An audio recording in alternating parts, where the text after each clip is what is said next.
Municipal Authority board meeting of May 15th. We'll go through the land acknowledgement now. Cattle Creek Conservation Authority wishes to acknowledge the treaty and traditional lands originally occupied by the Indigenous First Nation people of the Anishinaabe, Attawadurun, and Haudenosaunee nations. KCCA strives to build meaningful relationships with Indigenous communities and recognizes the importance of respecting these treaties and lands. Should go through roll call.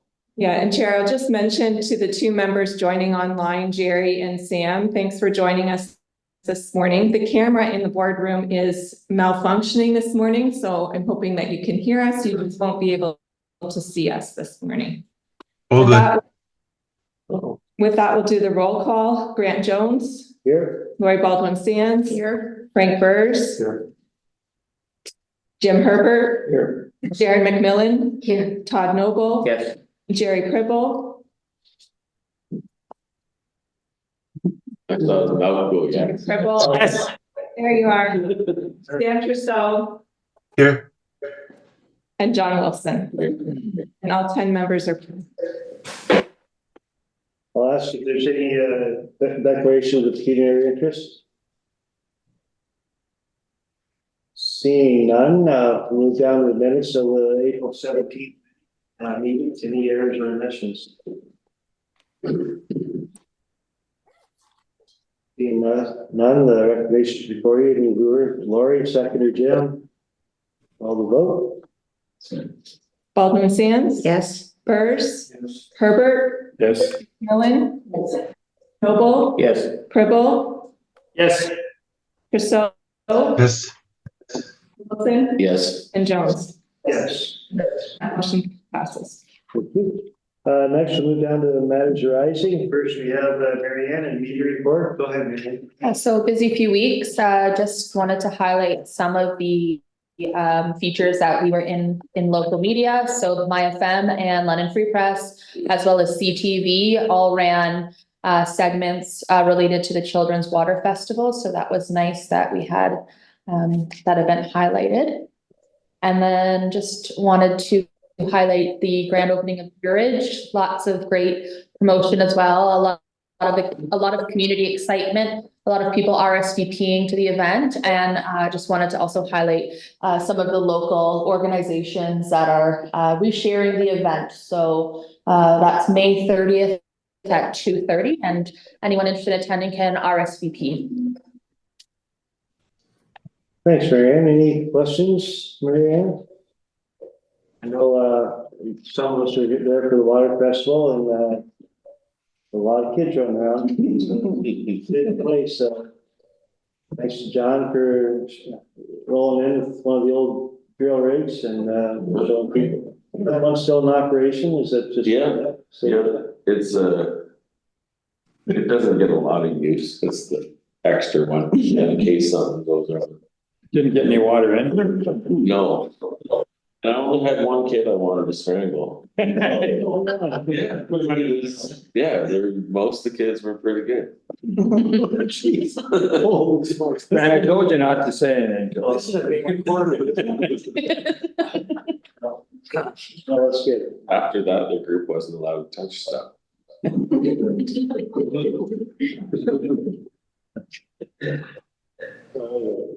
Any other concerns, Mary Ann?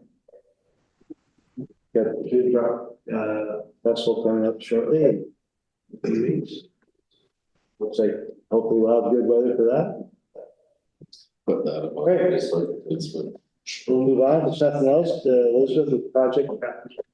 Mr. Chair, so just continuing on, it has been a pretty busy month and we're only halfway through it. So as mentioned, we have the Children's Water Festival, and I really appreciate staff's efforts to combining forces to pull that event off. We're looking forward to the grand opening of Deer Ridge. I will mention that staff are watching the weather very cautiously for the grand opening. It's been very wet spring. The ground are. I'm sorry, can we mute? Yeah.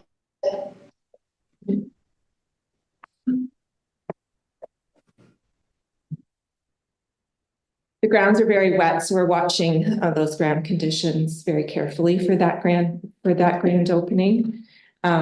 We had the public information session for the Dodd Creek floodplain mapping project, and we'll have a report on that further in the agenda. Tree planting is up and running. Lots of over-the-counter sales and pickup events happening in early May, and then the campgrounds opened as well. So lots of work gone into that in terms of getting all the students orientated and opening day on May 1st. And we've also constructed new beach signs for Lake Whitaker, and staff were able to get those installed before the opening day. So a nice addition for Lake Whitaker as well. Thanks, Liz. Any questions? Now we'll move down to watershed conditions. Chair. Okay, so I was late on that one. I was wondering, the stuff that we did with the drainage and parking lot and stuff at Lake Whitaker, when is that? Okay. Yeah, none of the works for the lakeshore improvements will happen until following this camping season. Okay, if there's no other questions, we'll move down to watershed conditions with Jennifer. Go ahead. Thank you, Mr. Chair. Actually, not a lot going on. We had a lot of rain this past month, more than normal, but still within reason. Lake Whitaker drinking water system is up and running for the camping season, so that's all good. And just highlighting a few spring notables that are out. Virginia Spring Beauty, some bloodroot, and lots of nesting birds. And you can see this one has a brown-headed cowbird egg in it, which is a nest parasite. Yeah. No, it's their strategy. That's what they do. Okay, thanks. Go ahead, Jen. Question through the chair. With the lack of ice this year on the lakes, did that make a major difference, or any difference at all?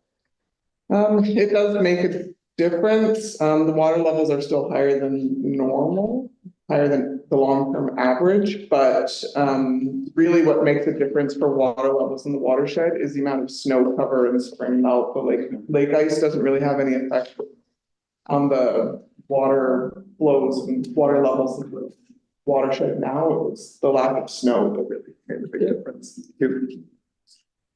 Any other questions for Jennifer? Not, a recommendation that staff reports matters rising A through C be received. We'll bring stuff like Scott. Todd, sorry. And Sharon, is it? Follow, please. Baldwin Sands. Yes. Burrs. Yes. Herbert. Yes. McMillan. Yes. Nibble. Yes. Cribble.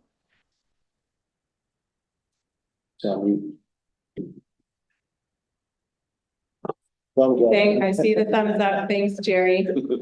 Trousseau, Yes. Wilson, Yes. Jones, Yes. and that motion passes. Moving down to correspondence, first item from Mr. Sylvia Jones. Regarding phase out of free well water testing. So, Mr. Chair, there was a number of items of correspondence that were included in the advance package. There is the communications from Long Point Region Conservation Authority. I think you're seeing similar letters on perhaps a variety of your council agendas or committee agendas. I did put in the media report, a response back from the ministry saying that in general, they haven't taken away that right to test and don't plan to, but I think there's still the general concern out there in the public that it was included in the auditor's report and that still exists. So this is an example of Long Point putting out a motion. It's up to the board if what they want to put out a similar correspondence, but I do note that the ministry is coming back out with some messaging that they don't intend to get rid of those well testing. The letter from Ontario Headwaters certainly very Non-diplomatic. very supportive of the movement, I would say, and CAs in general, and calling for the minister both to walk back elements of Bill 23, as well as increase funding to reinstate and increase funding to the CA. So a positive letter in that regard and showing support for the CA movement. The last items that were forwarded in the advanced package were Conservation Ontario's responses to the various ERO postings that are out right now. I did just want to mention a few items on their ERO posting relative to the minister's permit and review powers regulation. As you recall, we highlighted that one last month, and that what they're proposing the minister's powers would be under that regulation is that the minister can make an order to prevent a CA from issuing a permit that would be prohibited under the Act. The minister can assume the responsibility for the permit process in place of a conservation authority under certain conditions, and review and potentially alter a CA permit decisions at the request of an applicant where the CA has refused a permit or assigned conditions. They can just have the next slide. Conservation Ontario's response to that, they're basically asking the minister to consider 3 recommendations as feedback on that initial posting on the ERO. The first recommendation is to pause implementation and engage with Conservation Ontario and CAs to discuss proposed requirements, implementation, and public guidance. This is coming out of the belief that the scope of where the minister can intervene is very broad and should be narrowed and clearly communicated to the public. The second recommendation from Conservation Ontario is that the minister establish a multidisciplinary technical advisory committee to provide recommendations to the minister as he reviews some of these permits that might be referred to him. And this is stemming out of the proposal does not address how the minister will assess requests for review and how CAs will communicate to the minister our technical advice on some of those permits.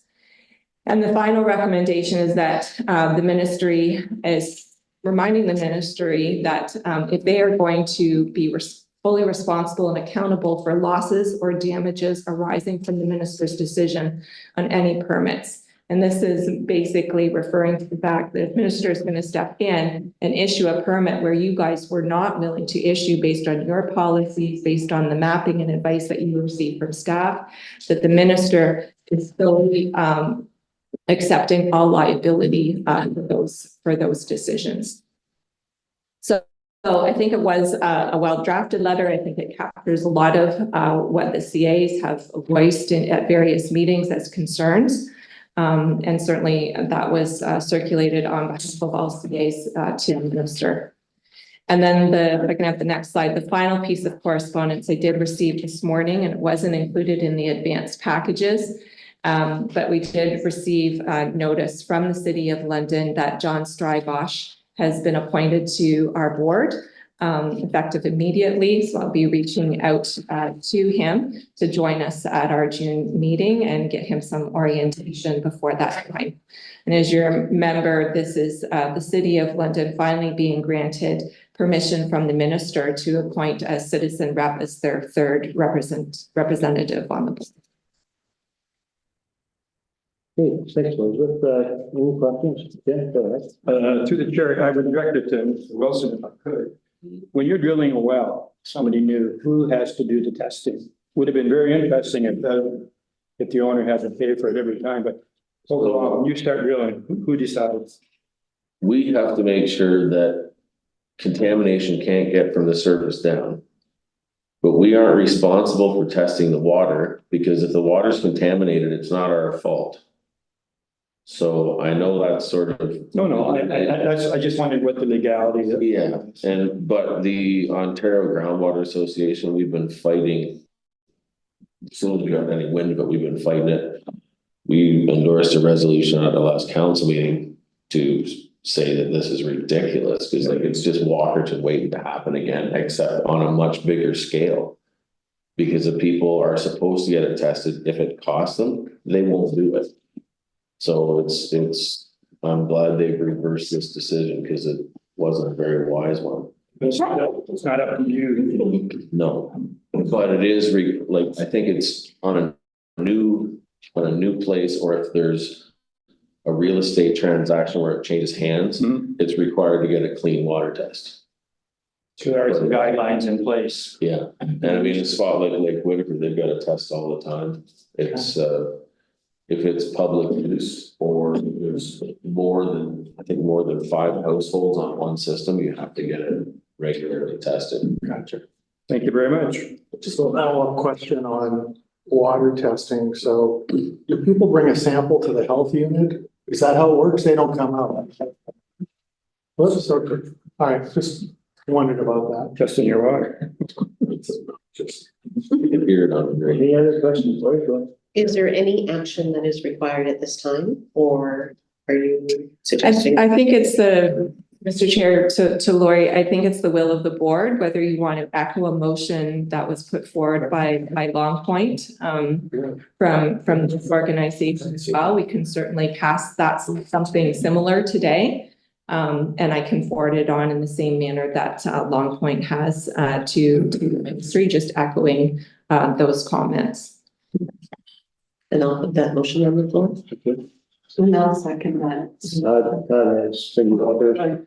So just to be clear, I'll read Long Point's motion out, substituting KCCA.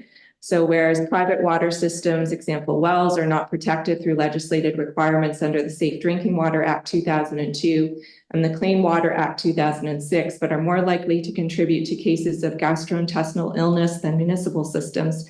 And whereas the 2023 Ontario Auditor General's Value for Money Audit of Public Health Ontario recommended that PHO, in conjunction with the Ontario Ministry of Health, begin the gradual discontinuance of private well drinking water testing. And whereas in the jurisdiction of Kettle Creek, many households do not receive water from municipal systems, with many relying on a private drinking water system, including wells. And whereas the Walk-Ontario Inquiry Report Part 2 concluded that privatization of laboratory testing of drinking water samples contributed directly to the E. coli outbreak in Walkerton, Ontario in May 2000. And whereas all Ontarians deserve safe, clean water and free well water testing is a way to help ensure that residents on private wells continue to have bacteria barrier-free access to well water testing. Therefore, be it resolved that the Board of Directors calls on the province to not phase out free well water testing as part of the proposed streamlining efforts of public health laboratory operations in the province.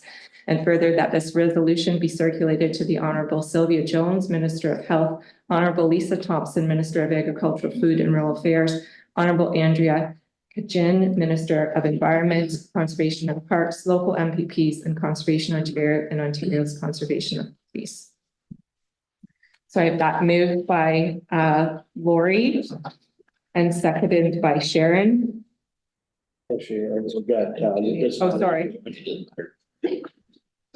I wasn't looking in the right direction. So moved by Lori and seconded by Todd. Yes, that's the ones I saw first. Okay. On the motion, Baldwin Sands, Yes.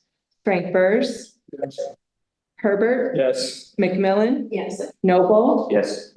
Cribble, Yes. Trousseau, yes, Wilson, Yes, Jones, Yes. and that motion passes. Okay. Any other questions on the correspondence? All right, motion, the correspondence we received.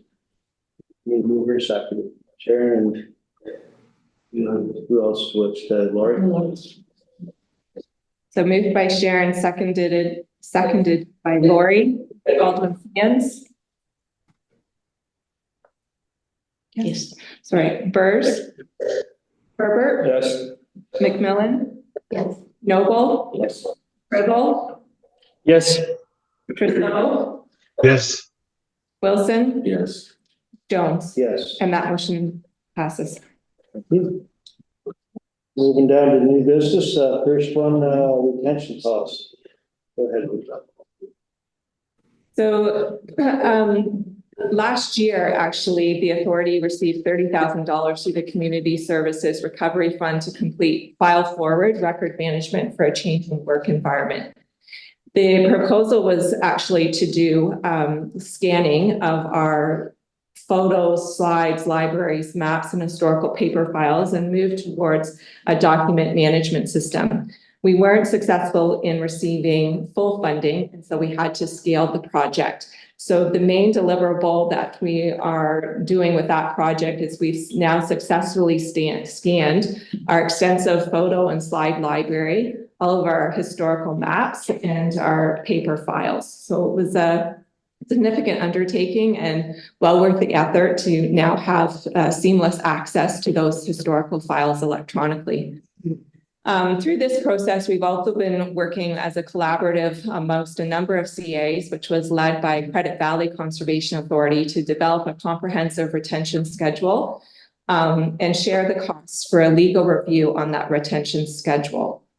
That review has taken some time, as you can imagine. The Conservation Authority's documents are pretty specialized. So it was very welcome to work with some of the larger CAs on this project and share the costs for a legal review of the retention schedule. Through that, we've also developed a retention policy, and I actually share appreciations for Credit Valley and Hamilton Conservation Authority in sharing information in that regards as well. So the records retention policy and schedule would guide and direct our historical records, both paper and moving forward electronic, and outline retention timelines for each type or form of document that we now have. So for the historical documents, we've gone through the process of scanning most of them, and we'll move now to scanning and retaining them, scanning and destroying or permanently retaining them in accordance with that retention schedule. Next slide. So moving forward, we'll continue to develop and refine the processes surrounding the document management and retention and making it a priority for KCCA as we continue to take steps towards a paperless work environment. Thank you, Elizabeth. Any questions? I was thinking when I was reading this, if there was any value, because the first, what we covered was just the actual pictures. Mm-hmm. Is there any value to sharing those pictures with the Elgin County Archives? Mr. Chair, maybe I'll let Mary Ann take this. She had preliminary discussions with Elgin Archives when we started down this process. So I had reached out when we started this process, and at the time, the curator, who I think has changed since our initial conversations, the directive I was given was they wouldn't just take some for digitization. They would want our entire collection. So anything historical would have to be given to them. So it would be a commitment on our end to give them everything. So I had boxes of slides. That was my original intention. And so I think it was a much bigger discussion and kind of commitment at that point than just a box of pictures that we thought would have been a meaningful kind of donation. So Thank you. I thought it was all digital, so I thought it would just be an easy transfer, but it is not. they won't, right, but they would want everything. Mhm. So they won't just take some, they want it all. Mhm. Understood. Thank you. Mr. Chair, just to add to that, Lori, now that we do have those photos and slides digitized, staff are moving to properly naming them and filing them electronically so that we ourselves can access them more regularly. So we'll be tagging them. And then we can just search for, Dale Dam, and all the photos related to that will be accessed. And then maybe once we've done that, we can reach back out to the archives and see if there's any interest in sharing some of those archival. Thank you. Appreciate it. I know they're going through changes. They have a fourth floor that's kind of overrun with stuff. And I think until we get that one solved, maybe hold off and give them any more. It's a bit of a jungle, apparently.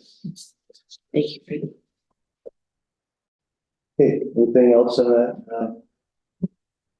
So the recommendation of the Kettle Creek Conservation Authority records, retention policy and schedule be approved as presented. Move for a second. Jim, Frank? All the vote, please. Baldwin Sands. Yes. Burrs, Yes. Herbert, Yes. McMillan, Yes. Noble, Yes. Ribble, Yes. Rousseau, Yes. Wilson, Yes. and Jones. Yes. And that motion passes. Thank you. On to item B, integrated accessibility policy. Mr. Chair, this is a bit of housekeeping on our part. Regulation 191.11 requires policies to be publicly available. KCC's existing accessibility policy is dated from 2010 and concentrated solely on our customer service standard.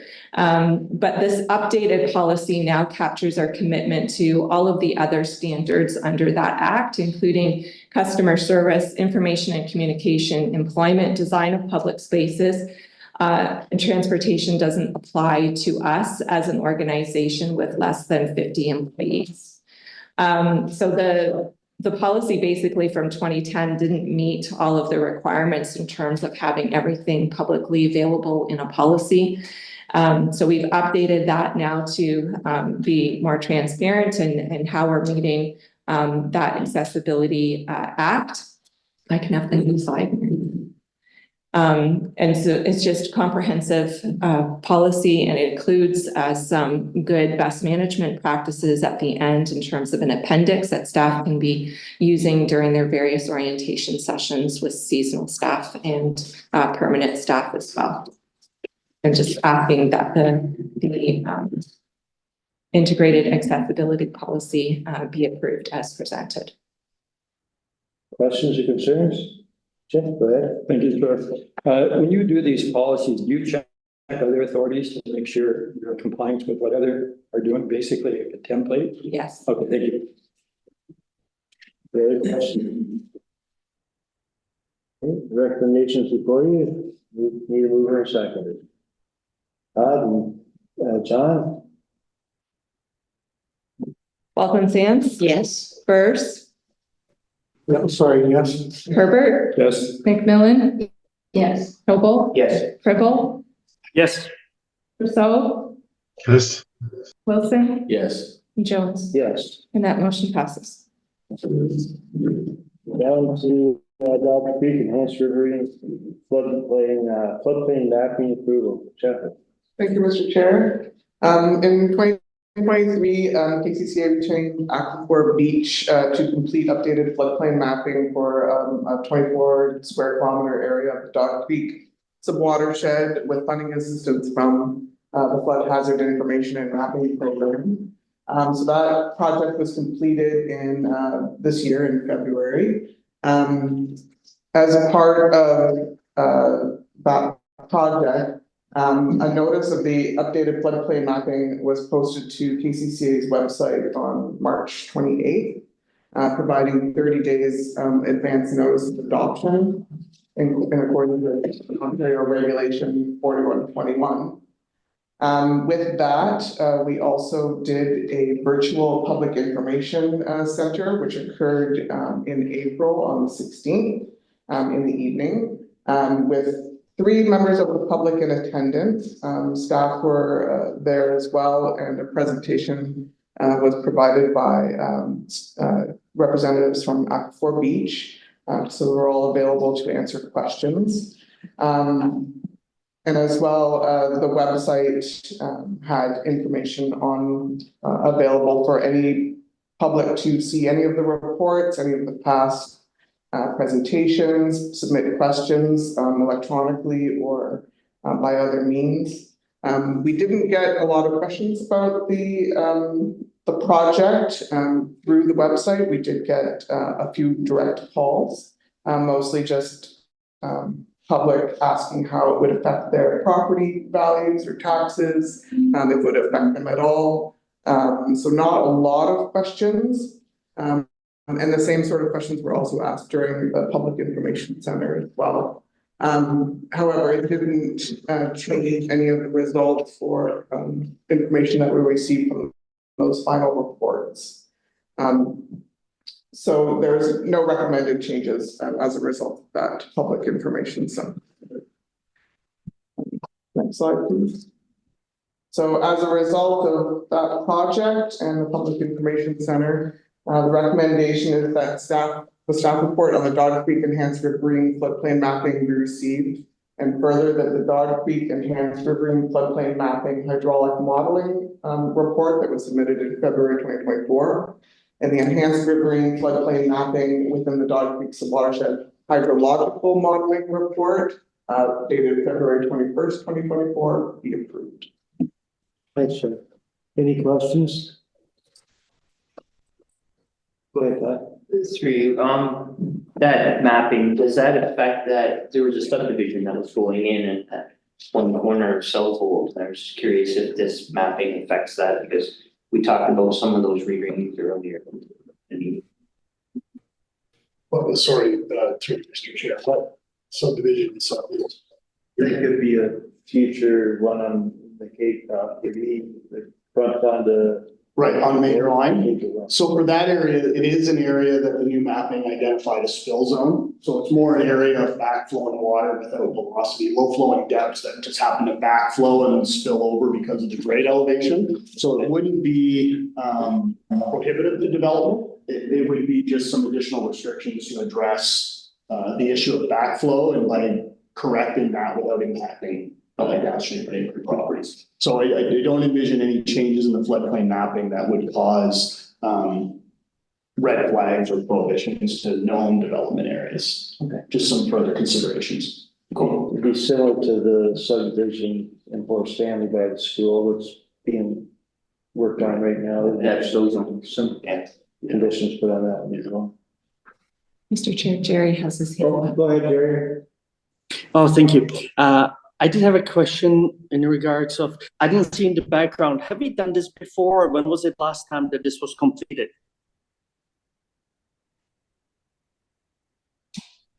You mean in terms of The mapping. floodplain mapping? Yes. This would be the first update since 2000. For this area, we did updated mapping for the entire watershed in 2005 for the first generic regulation implementation. Since then, the authority's been updating high risk or flood damage center areas. So the area of St. Thomas was done in 2020, Port Stanley in 22, and then this will be the third update since that original 2005 mapping. Okay, thank you for that. And I know it's only 12,000, but it says from cost savings of this year that we are currently in. So we expect those cost savings, and we are not going to be, we don't expect to take anything out of our projected expenses, correct? Mr. Chair, to Jerry, the 12,000, that's, I think you're skipped ahead to the next report. That's on the regulation mapping update. There's no additional funds are being spent on this. It's already been completed. Okay. Okay, sorry about that. No more questions. Thanks, Jerry. So, Ben's read the recommendation. If there's no further questions, I need to move for a second, please. Frank and Sharon.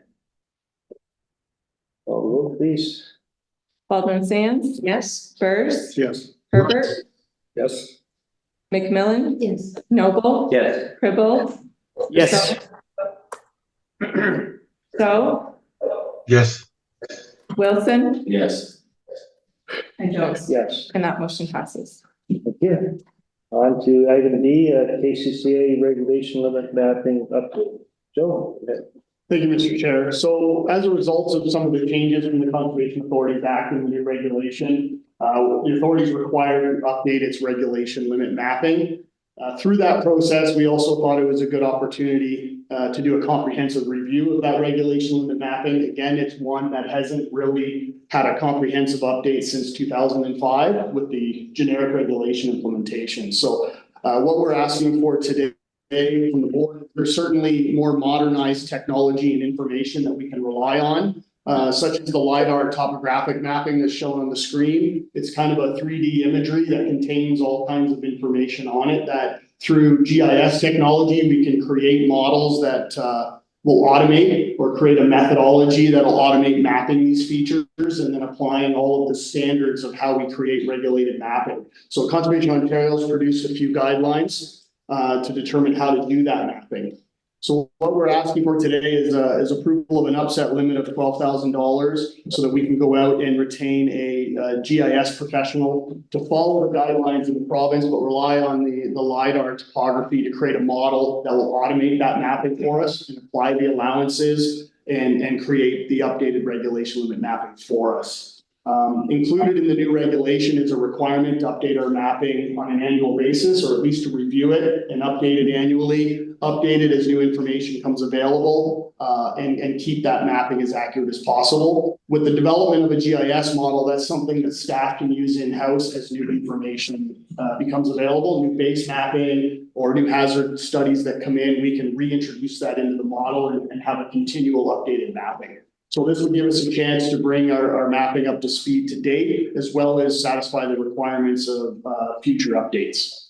What we've done through current assessment is we're satisfied that our Great Lakes hazard, shoreline hazard lines, and all of our floodplain mapping that we just kind of discussed before is currently up to date and accurate. So we're not looking to make any changes there, but we have to update new water course definition mapping. We've identified a need to better map valley lands in our watershed to accommodate the mapping, and as well then apply all of the allowances to those hazards that make up the full regulation limit mapping. So as identified in the recommendation, we're looking for approval of an upset limit of $12,000 taken from cost savings within the 2024 budget for the development of a GIS model to assist with required regulation limit mapping updates. Questions? I'll move that. Okay, there you go, mover. Geographic information system? Yes. And LiDAR is ground-based radar? Is that a radar thing that gets you the topology? It's a radar data collection that I believe they do when they do aerial photography. So when they do the Southwestern Ontario project for Southwestern Ontario, they collect radar elevations from the plane. So when you get LiDAR information, how does that marry with the GIS system? Like, what is that a database then? Yeah, so it's actually a raster image. So it's like a photograph with a bunch of little pixels, and each pixel has information. So topographic information, you can see the slopes, the elevations from the top to the slope. So with all that information tied up into that data imagery, the GIS can run a model to automatically map the toe of the slope, the top of the slope, look at the elevations to determine if it's stable or unstable, and then apply certain rules to draw those lines to determine the hazard areas and then the regulation. All right, so you can use GIS then if you want to look at what's the topology of a certain place, or? Correct. Yeah, okay. So we can do that now manually, but by creating this automated model. So the alternative to having a model would be staff would have to go tile by tile and manually assess and draw the lines. But because of all the data that's included in that LiDAR, they can run a model to automatically populate those lines. So it's a huge cost savings. It's a more efficient process, and it sets. Gotcha. Thank you. I think Jerry and Sam both have their hands up. Go for it. Jerry first. Go ahead, Sam. Oh, Sam. Without getting, first of all, I'll move that. But without getting into too much technical detail, excuse my voice, without getting into too much technical detail, what are some of the difficulties and challenges that a conservation authority finds when it's asked to undertake a mapping update for the entire area? If I could, through you, Mr. Chair, if I understand the question correctly, I think one benefit we have as a smaller authority is the geographic area isn't as large as some of the other CAs. That makes it more feasible to accomplish what we're trying to do. It's more of a smaller catchment area. The regulation limit mapping that we're trying to produce is simply a screening map. So it may not be to the accurate level of engineering or things like that we would need when we're reviewing applications. But it gives us the ability to identify lands that require a landowner or a developer to talk to the conservation authority, at which time then further studies may be required to define those limits based on what's described in the regulation. So this is, I guess, a general umbrella type mapping exercise where we're identifying the potential based on the guideline documents and creating a map simply for screening that further evaluations and assessments might be needed on site-specific cases. Could you also thank you. Could you also briefly speak to why accurate mapping is so important to the public safety? Yeah, I think especially nowadays and with the requirement of having the mapping available to the public online, it happens to reduce some of the one-on-one contact or not necessarily has the landowners or developers calling us first and making their own interpretations on mapping that can lead to misinformed information and things like that. So it's important that we try and get it as accurate as possible so landowners are aware of what hazards may be associated there and when not to be speaking to the conservation authority when they're planning development. Thank you. Go ahead, Jerry. Actually, I had two questions which actually were answered. I just want to make sure again with the 12,000, as I said for the previous one, I know it's not a lot of money, but I just want to make sure that there will be savings and we will not have to be pulling anything out of our projected initiatives. Mr. Chair, to Jerry, that's correct.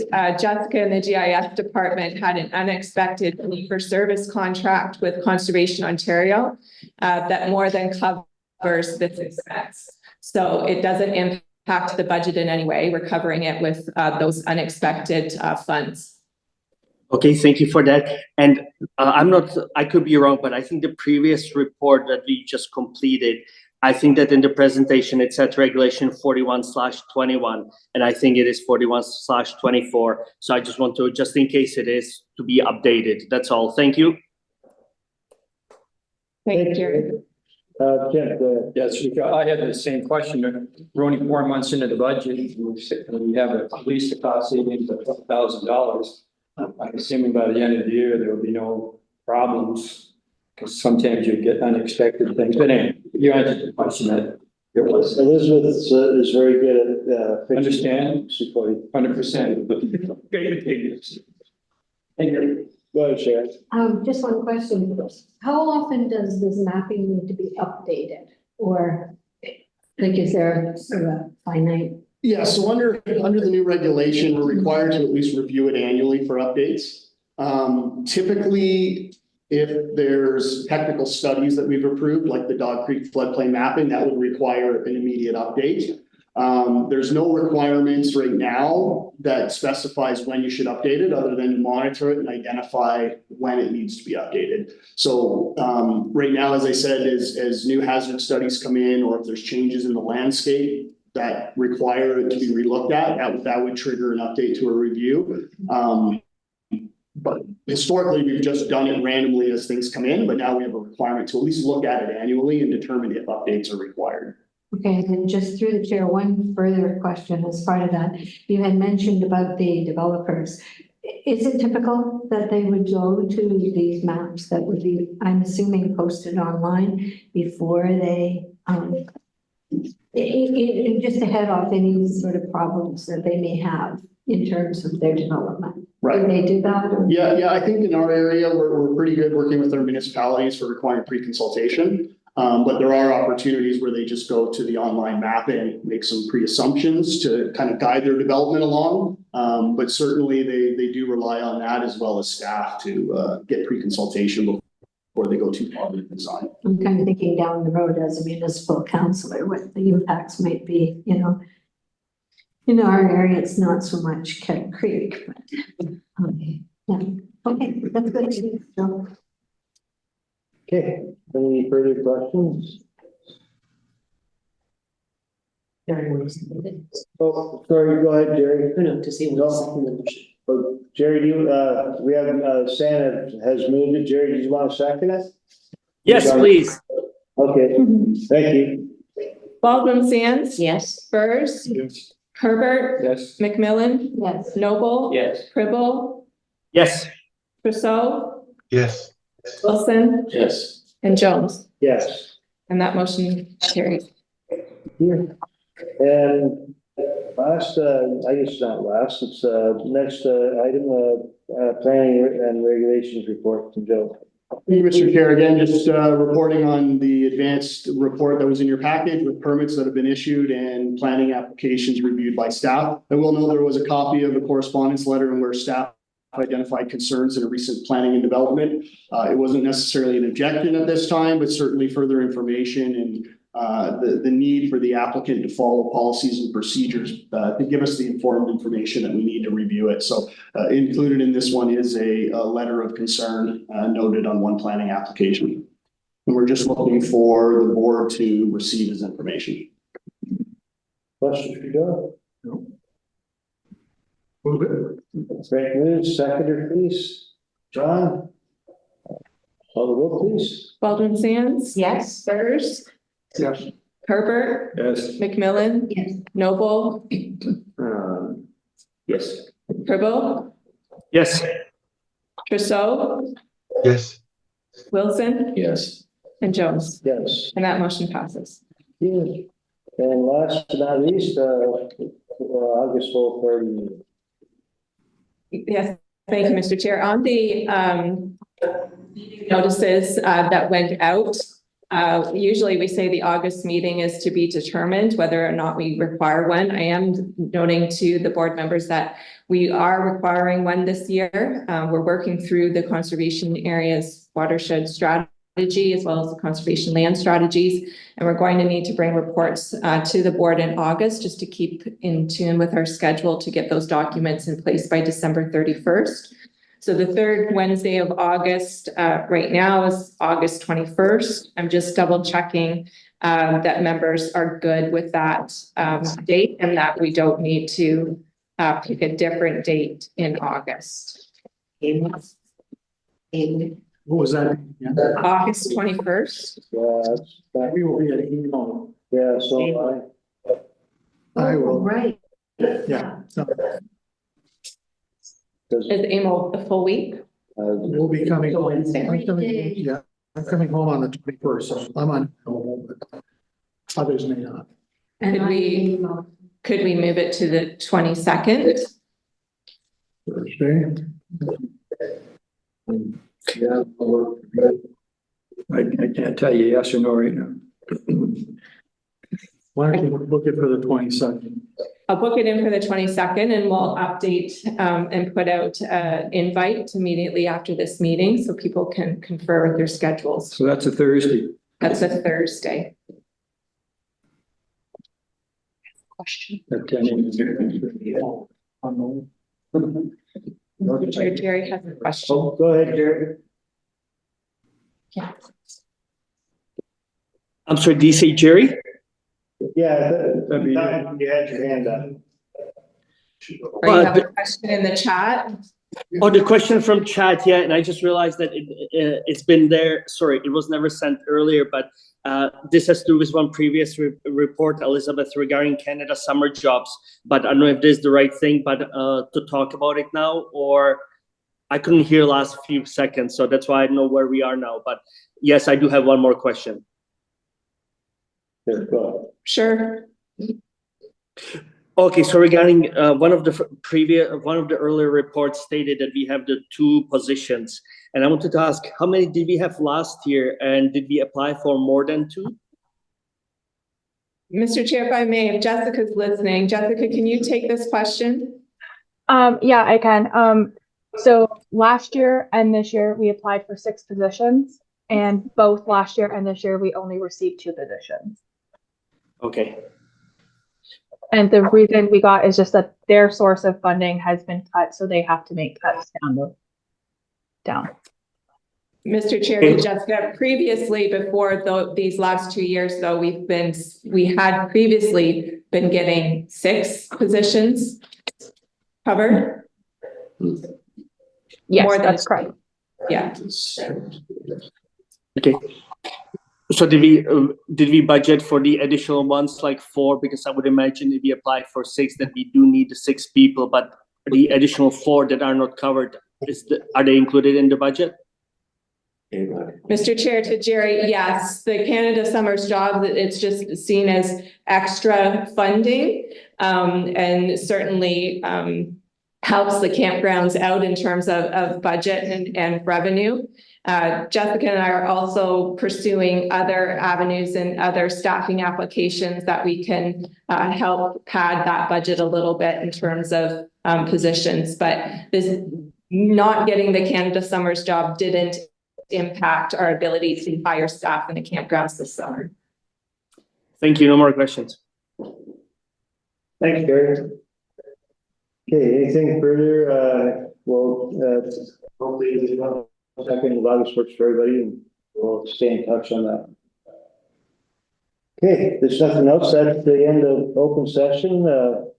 We go into closed session to deal with legal matter, H 23-001 and V 24-001. We'll move a second, go into closed. Todd and Sharon, vote please. Yeah. Alderman Sands? Yes. Hers? Yes. Herbert? Yes. McMillan? Yes. Noble? Yes. Fribble? Yes. Trousseau? We need to change Yes. that.